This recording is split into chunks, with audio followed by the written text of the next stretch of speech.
안녕하세요, 수험생 여러분. 교정학 강의 15번째 시간입니다. 자, 우리가 지금 형집행법을 공부하고 있습니다. 형집행법은 어떻습니까? 형집행법은요, 과거에는 행형법이었죠. 행형법 부분에다가 수용자의, 그죠? 수용자의 어떤 처우에 관한 그런 사항을 첨가한 것이 바로 형집행법이다, 이렇게 본 거죠. 행형이라는 것은 뭐 피날러지라고 그랬죠. 그래서 이 서구에서는 행형이나 교정이나 같이 쓰고 있습니다. 이 행형법은 교정 파트, 그러니까 교정에다가 포커스를 맞춘 건데, 전 세계적 흐름이 뭡니까? 인권이 중요하다, 이렇게 본 거예요. 그래서 인권에 대한 내용이 수용자 처우인데, 여기서 가장 중요한 파트가 오늘 배우는, 지금 배우는 뭡니까? 수용자의 접견, 그죠? 접견과 서신을 수수한다든지, 그죠? 그 다음에 전화 통화 이런 거 있죠. 이런 거를 함으로써 수용자의 인권, 처우의 향상을 기하고자 하는 것이 바로 본 내용이 되겠습니다. 여러분 교재 56페이지가 되겠습니다. 거기 보시면은 접견 나와 있죠. 자, 앞으로 여러분들이 이제 공부할 때 이 조문을 공부해야 되는데, 조문은 요약된 것보다는 직접 조문을 읽어보는 것이 효과가 높다고 그랬죠. 우리는 효과 있게 공부를 해가지고 빨리 합격하는 것이 여러분한테도 좋고 여러분 부모님 주변 사람한테 다 유익한 것이 됩니다. 자, 접견을 보도록 하겠습니다. 41조입니다. 별표 5개입니다. 중요합니다. 반드시 시험에 출제된다, 이런 얘기죠. 별표 5개가 올라갔다라고 그러면 어떻습니까? 계속 출제됐다, 이렇게 볼 수가 있습니다. 수용자는 교정시설 외부에 있는 사람입니다. 외부에 있는 사람과 접견할 수 있다, 이렇게 돼 있네요.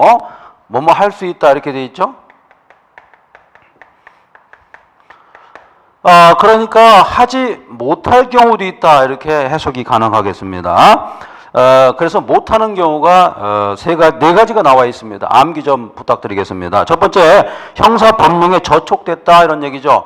형사법령이니까 형사송법, 형법, 뭐든 형사특별법 다 여기에 저촉되는 어떤 행위를 했을 때 우려가 있을 때는 접견이 안 되게 돼 있다, 이런 얘기죠. 예외가 하나 있습니다. 두 번째, 형사소송법이나 그 밖의 법률이 접견 금지 결정이 있을 때, 자, 결정을 했습니다. 결정이라는 게 뭐예요? 직권주의적 사고방식을 가진 어떤 법적인 판단이 결정인데, 이런 결정이 있으면은 접견이 안 된다는 겁니다.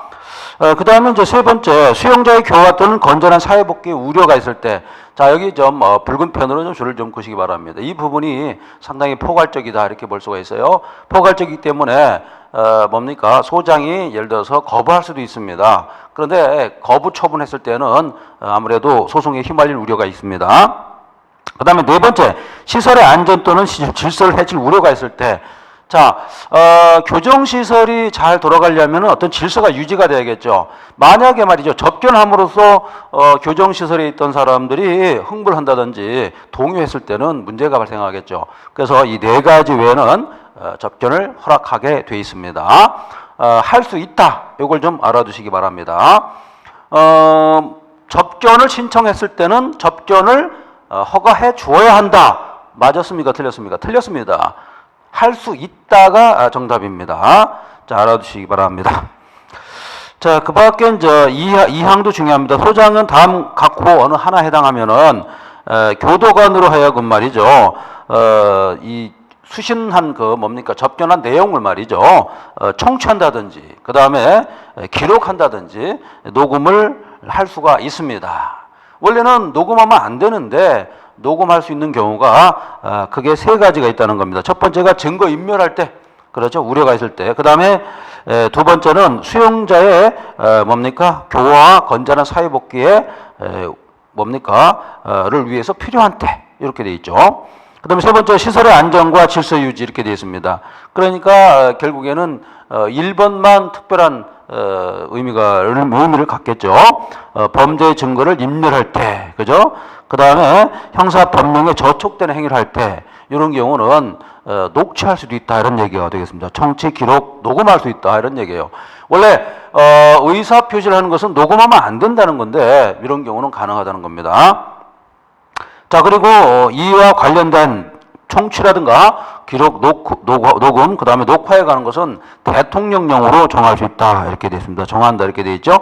대통령령 줄거놨죠. 중요합니다. 자, 우리가 형집행법을 최소한 5번 이상 통독을 하면은 일단 70점 이상이 보장받습니다. 거기에다가 형사정책적인 이론적인 내용을 플러스하게 되면 80점 이상 보장받고 10번 이상 반복하면은 90점 이상 나오게 돼 있습니다. 그리고 최종 정리까지 꾸준히 노력하면 만점까지 노려볼 수 있는 아주 이 효과가 좋은 과목이 교정학입니다. 교정학은 범죄학도 알아야 되겠고 형사정책학, 그 다음에 뭐 여러 가지 복합적인 학문을 다 안 뒤에 하는 학문, 바로 이것이 수준 높은 학문이 바로 교정학 교육입니다. 그래서 우리 수험생 여러분들이 교정학을 좀 쉽게 보는 경향도 있었습니다. 그러나 막상 공부해 보니까 어떻습니까? 형법도 알아야 되겠고 형사소송법 모르는 게 없어야 됩니다. 그런데 이번에 더 배우면서 제가 이 더 배움과 의논해가지고 가장 컴팩트하게 교재를 써가지고 우리 수험생들이 빠른 시일 안에 합격할 수 있도록 잘 짜여진 교재가 바로 이 교재인 것입니다. 그래서 이 교재를 열심히 보시고 집중적으로 본다면 90점 이상 금방 딸 수 있는 그런 과목이 되겠습니다. 자, 그 다음에 40이죠. 접견의 중지가 있어요. 접견을 잘 했는데 말이죠. 잘하고 있었는데 중지하는 경우도 있다. 그죠? 중지하는 경우도 있는데 그런 경우가 있는데 6가지가 있죠. 그 내용을 알아두시기 바랍니다. 중지할 수 있다 줄 한번 보시고, 첫 번째 범죄의 증거를 인멸하고. 자, 범죄 증거를 인멸하고 이렇게 나와 있는데 증거 인멸이라는 게 있습니다. 형법상 형법 내용이에요. 증거가 유죄의 자료가 되는 것인데 형사소송법 307조에 보면은요, 증거재판주의가 나와 있습니다. 즉, 증거를 증명할 수 없으면 유죄재판으로 귀결될 수가 없는 것이 바로 형사소송법인 거예요. 자, 알아두시고. 그 다음에, 금품을 주고받거나 주고받으려고 했을 때 92조 사항이 있습니다. 이런 경우도 접견을 중지하겠습니다. 중지할 수 있다, 이렇게 돼 있어요. 접견한 사람이 말이죠, 다른 살상할 수 있는 그러한 어떤 흉기라든가 이런 걸 주고받을 경우도 있죠. 포괄적으로 보면 그렇다는 겁니다. 이런 경우는 안 된다는 거예요. 그 다음에 형사 법령의 저촉, 이건 포괄적 내용이고요. 그 다음에 수용자의 처우 또는 교정소 운영에 관해서 거짓 사실을 유포할 때, 그 줄 한번 보십시오. 거짓 사실을 유포했을 때도 역시나 접견을 중지할 수 있다. 이렇게 알아두시면 되겠습니다. 그 다음에 6번도 알아두세요. 안전질서 행위를 해하려고 할 때, 그죠? 결국에는 안전질서 행위 같은 경우는 어떻습니까? 접견을 허락하는 데서도 기준이 되고, 그죠? 두 번째는 뭡니까? 녹음을 하는 데도 기준이 되고, 세 번째는 접견을 중지하는 데도 기준이 되는 것이 바로 뭡니까? 질서, 안전과 질서를 해야 할 때는 이 세 가지 모두 포함된다. 이렇게 보시면 되겠습니다. 시험에 나올 가능성이 높겠죠. 알아두시고요.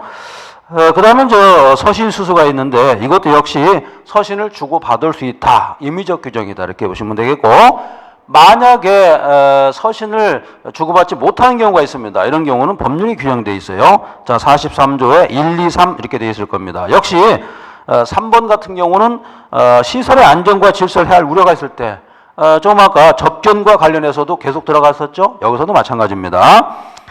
이를 보면은 형사소송법이나 그 밖의 법률에 의해서 결정으로 못하게 할 때 이렇게 알아두시면 되겠고, 자, 결정을 꼭 알아두십시오. 자, 결정은 직권주의 사회에서 형사 판단이 결정이라고 그랬죠. 그래서 예를 들어서 결정 말고 판결 그러면 틀립니다. 판결 이런 거 틀렸죠. 알아두시기 바랍니다. 우리 이제 이 교정학도 역시 형법이나 형사소송법 내용을 기반으로 하고 있기 때문에 시험 출제 경향은 매 마찬가지입니다. 알아두시고요.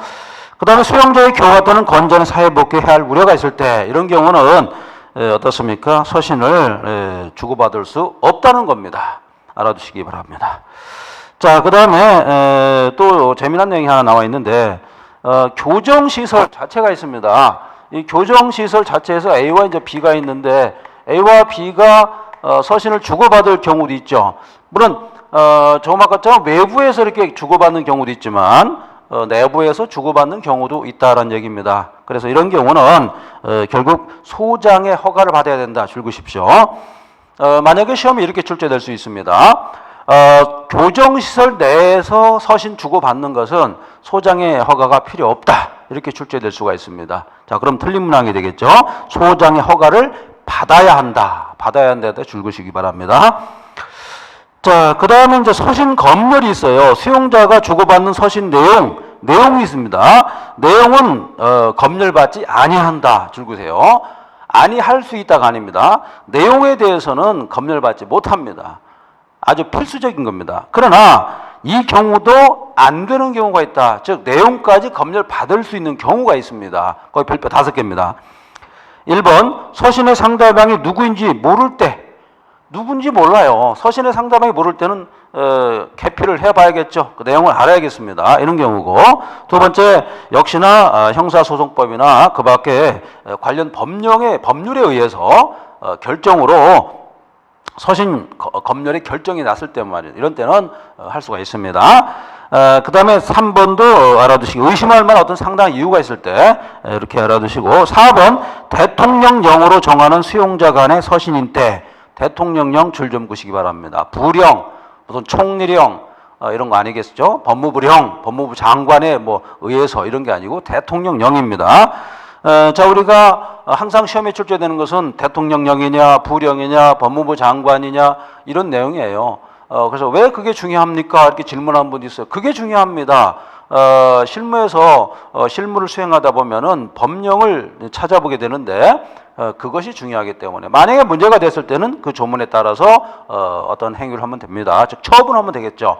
그래서 적법 절차 원칙에 부합하는 그 내용이 바로 조문에 따라서 행동하는 것이 바로 교도관의 의무이기 때문에 그렇습니다. 자, 그 정도 보시면 되겠고, 그 다음에 5항도 알아두시기 바랍니다. 서신을 뭡니까? 발신, 그 다음에 수신을 금지할 수 있다 이런 얘기인데 거기 보면 7가지가 나와 있습니다. 상당히 많죠. 암호 또는 기호 등 이해할 수 없는 특수 문자로 주고받을 때는 뭡니까? 발신 수금을 금지할 수 있다. 암호로 하는 거 있죠. 이때는 안 된다. 이렇게 금지할 수 있다는 겁니다. 역시 범죄의 증거를 인멸할 우려가 있을 때, 그 다음에 법령에 따를 때, 그 다음에 비밀 또는 자유를 침해할 우려가 있을 때 이런 경우도 역시나 금지하게 되어 있다. 이렇게 알아두시면 되겠습니다. 자, 그 다음에 금지했다라고 하면은 금지된 사실을 수용자에게 그 사유를 알려야겠습니다. 그죠? 알린 뒤에 교정시설에 영치한다. 이렇게 되어 있습니다. 이 순서도 좀 알아두시기 바랍니다. 제가 지금 조문 강의 겸 기본 강의 겸 그 다음에 문제풀이를 토탈해가지고 지금 수업을 진행하고 있습니다. 그래서 제가 여러분들한테 좀 무리한 어떤 수업을 할 수 있다 이럴 가능성이 있는데 그럼에도 불구하고 그동안 제가 경험이 많기 때문에 여러분들한테 아주 심플하게 여러분들한테 설명을 간략하게 해드리도록 하겠습니다. 여러분들은 저를 믿고 잘 따라오면은 기필코 승리자의 길을 갈 것입니다. 자, 그리고 이제 8항을 보시면은 서신 발송의 회신, 그다음에 서신 내용물의 확인 방법 이런 거는 뭐로 정할 수 있냐면 대통령령으로 정할 수 있습니다. 명을 정할 수 있죠. 여러분들 대통령령이다 그러면 뭡니까? 명령이에요. 일종의 명령인데 행정입법에 해당하는 그런 명령이 되겠습니다. 대통령령은 특징이 있어요. 다른 부령이라든가 총리령이라든가 이런 명령에 비해서 어떤 규범적 성격을 많이 가지고 있다. 규범적 성격을 가지고 있기 때문에 처분성이 있을 수가 있다. 처분성입니다. 그렇기 때문에 결국은 소송으로 갈 수도 있다. 이런 얘기입니다. 반면에 부령이나 총리령 같은 경우는 규범성이 거의 희박하다. 이렇게 볼 수가 있습니다. 규범성이라는 것은 대외적 효력으로도 판단할 수가 있는데 부령과 총리령은 대내적 효력에 불과하다. 이렇게 보는 것이 일반적 견해입니다. 알아두시기 바라고요. 자, 그 다음에 이제 44조 전화통화가 나와 있습니다. 수용자는 소장의 허가를 받아 줄구시기 바랍니다. 전화를 할 때는 누구의 허가를 받느냐? 법무부 장관도 아니고 총리도 아니고 바로 대통령령도 아니고 소장의 허가를 받으면 되겠죠. 알아두시기 바랍니다. 그 다음에 전화 통화 내용을 말이죠. 청취 또는 녹음을 조건으로 붙일 수 있다. 자, 이거 매우 중요합니다. 줄 좀 끄시기 바랍니다. 그 다음에 전화에 대한 통화 청취 녹음에 대한 필요한 사항은 법무부령으로 정한다. 줄 한번 끄시기 바랍니다. 자, 우리가 뭡니까? 서신 검열 절차 이런 거는 대통령령이었습니다만 전화 통화에 대한 녹음 같은 경우는 법무부령으로 정하고 있습니다. 자, 알아두시기 바랍니다. 대통령령보다는 한 단계 낫다 이렇게 볼 수가 있습니다. 자, 이런 부분을 여러분들이 유념하면서 보시면은 교정학은 만점에 가까운 점수가 나올 수 있습니다. 자, 유념해 주시고. 자, 그 다음에 이제 종교와 문화가 나옵니다. 45조. 종교 행사 참석할 수가 있죠. 이것도 사항을 보시면은 이와 관련된 필요한 사항은 말이죠. 법무부령으로 정하고 있습니다. 자, 제가 줄거놨죠. 법무부령이냐 아니냐 이게 중요합니다. 여러분들 군대에 가서도 마찬가지죠. 종교활동 하듯이 교정시설에서도 종교활동 하게 되어 있습니다. 그 다음에 도서 비치 및 이용이 있는데 이것도 도서 및 뭡니까? 이용에 대한 어떤 규정을 정해야겠죠. 즉 교양 습득을 해야 됩니다. 수용자가 말이죠. 교도소에 있다고 그래가지고 공부 않고 계속 몇 년 동안 놀기만 한다면 사회 나와서 무슨 쓸모가 있겠습니까? 그렇기 때문에 도서관에 어떤 도서를 비치해야 된다, 할 수 있다, 해야 한다 이렇게 돼 있죠. 이용자가 이용할 수 있도록 해야 한다. 알아두시기 바랍니다. 그 다음에 신문 등의 구독이 있는데 사실 요새 신문에 대한 이야기보다는 인터넷이 많이 발달했죠. 그래서 약간 값어치가 떨어지는 학문 조문인데 그래도 그 사망을 보시면은 이 신문 등 범위 또는 수량에 관한 것은 법무부령으로 정하고 있습니다. 알아두시기 바랍니다. 다음은 이제 48조 라디오 청취와 텔레비전 시청인데 최근엔 말이죠. 인터넷이 발달하고 그래서 라디오 같은 경우는 별로 듣지 않죠. 그러나 TV 시청은 계속하고 있죠. 그래서 이 TV 시청 같은 경우도 정서 안정을 위해서는 할 수 있다 이렇게 보면 되겠습니다. 그리고 금지한다든지 중지할 수 있는 어떤 권한은 누가 갖고 있냐면 소장이 되겠습니다. 소장 알아두시고 그래서 어느 경우에 그걸 중지할 수, 금지 또 할 수 있느냐면 아무래도 수용자의 교정교화에 문제가 있을 때, 그 다음에 시설 안전과 질서 유지 문제가 있을 때, 이때는 금지할 수 있다 이런 얘기죠. 수용자가 말이죠. TV 같은 거 보면서 뭐 흥분할 수도 있고, 그 다음에 범죄 수법 같은 걸 또 배울 수가 있습니다. 그래서 이런 두 가지 이유가 있으면 금지할 수 있다 이렇게 보시면 됩니다. 그 다음에 이제 49조인데, 뭐, 이런 경우는 뭐 아주 특별한 경우죠. 어떤 뭐 정치범, 사상범 이런 사람들인데, 교정시설에서 연구활동도 할 수 있다는 거예요. 그래서 이와 관련된 사항은 그 사항 보시면은 대통령령으로 정한다 이렇게 볼 수가 있습니다. 일반적인 수용자는 이런 사람 드물죠. 교도소에서 집필 활동하는 사람 뭐 몇이나 되겠습니까? 무슨 뭐, 학문하는 사람도 아니고 말이죠. 대부분 다 이거에 적용이 안 되겠습니다. 자, 그 다음에 제7장 특별한 보호 이 부분인데 여기도 역시 별표 5개입니다. 중요합니다. 시험 출제되겠습니다. 수용자의 보호에서 포인트가 되는 것은 바로 여성이 문제가 되겠습니다. 최근에 여성 수용자가 늘어나는 그 형국을 갖고 있습니다. 자, 거기 보시면은 여성자의 처우가 나오죠. 50조입니다. 그래서 여성의 1항을 보시면은 여성은 뭡니까? 신체적, 심리적 특성을 가지고 있다는 거예요. 남녀 차별을 얘기는 아니지만 어쨌거나 인정할 건 인정해야겠습니다. 그리고 소장은 여성 수용자에 대해서는 나이를 또 감안해야겠습니다. 나이라든가 건강 상태가 있죠. 남자 수용자 같은 경우는 예를 들어서 뭐 건강 같은 경우가 크게 나쁜 경우가 없는데 여자 수용자 같은 경우는 나이에 따라서 기복이 심할 수가 있습니다. 이걸 고려해야 된다는 것이죠. 그런 내용이 50조에 규정이 되어 있습니다. 그 다음에 이제 51조 보면은 처우의 유의사항이 있는데 일반적인 얘기가 나와 있습니다. 알아두시고. 그 다음에 이제 52조 별표 5개입니다. 중요합니다. 임산부가 수용자로 들어왔을 경우인데 임신을 해가지고 들어왔을 경우도 있고, 아기를 낳고 들어온 경우도 있겠고, 이런 경우가 있겠죠. 그래서 적절한 조치를 해야 된다. 저런 것이고, 역시, 외부의 진료를 또 받도록 적절한 조치를 할 필요가 있겠죠. 52조에 나와 있습니다. 그 다음에 이거와 연결해서, 유아의 양육이 또 문제가 되고 있습니다. 일반적으로 말이죠. 5세까지는 부모가 있어야 된다고 그래요. 그 다음에 10살까지는 부모 중에 한 명이 옆에서 아기를 아니면 할머니라든가 할아버지가 옆에서 양육을 해야 잘 큰다는 그런 뭡니까 연구 결과가 있습니다. 이거 관련해서 53조 유아의 양육 나와 있는데 거기 보시면은 생후 18개월까지 허가를 할 수가 있다 이런 얘기 있죠. 물론 예외사항이 있습니다. 거기 보시면 세 가지 예외사항이 있죠. 이런 경우는 안 된다는 거예요. 가령 유아가 말이죠. 질병을 가지고 있어요. 그 다음에 부상을 가지고 있을 때는 교도소에서 같이 생활하면 안 되겠죠. 지금 무슨 얘기냐면 유아하고 말이죠.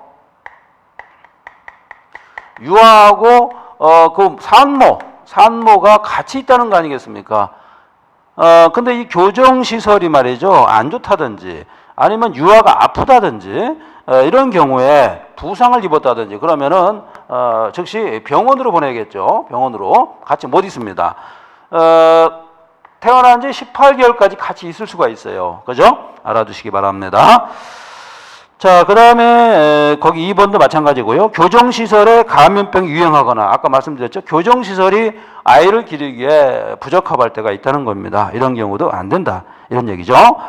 자, 그렇게 보시면 되겠고요. 그 다음에 54조 아주 최근에 법령이 개정된 거죠. 수용자에 대한 특별한 처우가 있는데 소장은 말이 주체는 소장입니다. 노인 수용, 줄거세요. 장애인 수용자, 외국인 수용자, 소년 수용자 이런 사람들에 대해서는 특별히 관심을 가져야겠다. 이런 의도에서 규정된 거예요. 거기 보시면은 이에 대한 사항은 말이죠. 5항을 보시면은 법무부령으로 정합니다. 특별한 경우이죠. 특별수용 같은 경우는 법무부령입니다.